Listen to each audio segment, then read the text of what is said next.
New technology allows sheriff's deputies to find out more about you just by your license plate. A 4-year-old boy is missing in Miller County. Good evening, I'm Chad Mira. A 77-year-old Knob Noster man has more than 5,000 Facebook fans. In tonight's Sarah story, KOMU8's Sarah Hill tells us up until recently, he didn't even own a computer. The protest has been going on since about 4:30. There's about 10 people here so far. Most of them are holding signs like this one right here. NAACP President Ben Jealous says he's concerned minorities aren't getting the same access to higher paying jobs. They brought in some trucks that are ready to do some heavy lifting.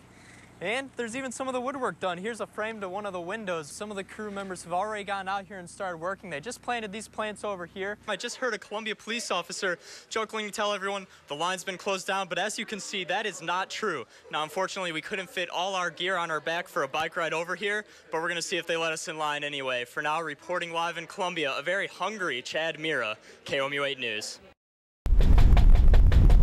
Officers involved with Operation Aaron have spent months preparing for today. Aaron stands for Enforcement Response and Interdiction of Narcotics. It's also the identity given to an undercover officer who took part in the 73 sales cases of the Sting unit. And this investigation actually resulted in 31 suspects being identified over the course of the 7-month period. You know what's going on, and but the number of people is what I'm really surprised about. Police say the dealers made 38 sales with an undercover officer within 2,000 feet of a school. It doesn't really surprise me, and no, we usually stay with a pretty good crowd, so it doesn't worry me in that sense. Police issued 32 arrest warrants with a total bond of almost $9.2 million.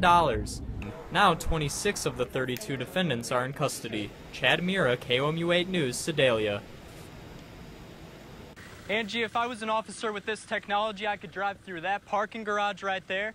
I could drive through this parking lot by all these cars, or I could even just drive down the street.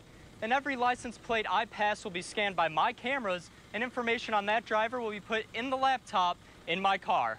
I rode along with an officer who showed me just how the technology works in action. I also found out who's not on board with it. The plate, the state, what record or type it is, which is an ordinance violation. As Detective Shane Placeway points out, the license plate readers, or LPRs, tell an officer a lot, just by driving by the car. Richmond Heights Police Department started using LPRs in November. 200-300 hits per month, I imagine.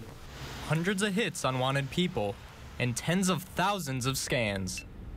When the camera reads a plate, it compares it to a database of criminals and will sound an alarm if there is a match. The system stores the information like this, but it is not 100% accurate. This license plate here is registered either lost or stolen. Now, I'm standing right in front of the police car, and as you could hear, the siren went off.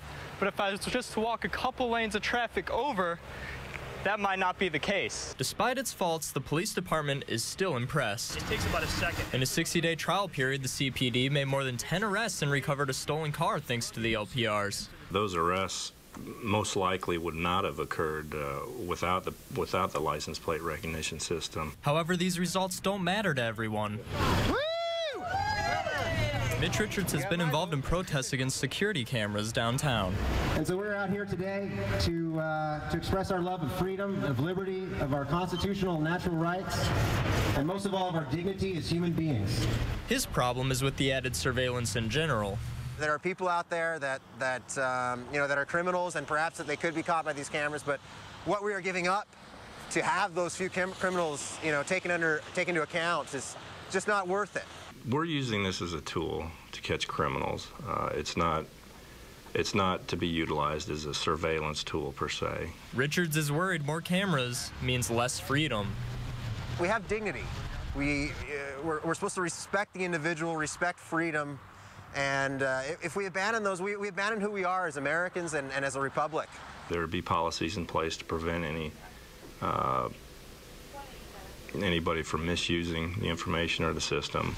Departments already using LPRs have seen powerful results. Placeway even heard a story of LPRs helping solve a homicide in a different state.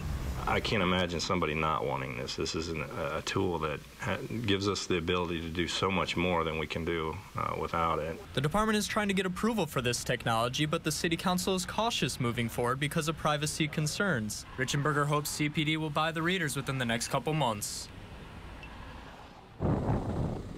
The Sheriff's Department doesn't need approval from the council, so you will see the readers on their cars no matter what. To find out more on how these LPRs work, check out our website, KOMU.com. Reporting live in Columbia, Chad Mira, KOMU 8 News. Amazing stuff. Thanks a lot, Chad. Fans aren't the only thing pouring into the stadium, but the grounds crew has very little work thanks to the field's drainage system and artificial turf. Having an artificial surface on a day like today makes all the difference in the world. Stanley remembers what a grass field meant for his crew before Mizzou installed turf for the 2003 season. Right now we'd be trying to figure out what time we were going to take the tarps off and what kind of condition the field would be in beneath those tarps and how long we could keep that field in good condition for play tonight. Instead, they can just let the drainage system do its job. Stanley says Faroe Field can drain up to 5 inches of water an hour. That's in large part thanks to the slope field that brings a lot of the water to this system that runs along the outside of it. There's a system over here that keeps the stands from flooding, and water can also drain through the middle of the field. In order to maximize the drainage potential, the field crew prepared for the rain earlier in the week. We groom the field, and what that does is reduces compaction, and so that should enhance the drainage a little bit for today. With the field drained, the Tigers can now look to open the floodgates for a win over Nebraska. Chad Mira, KOMU 8 News, Columbia.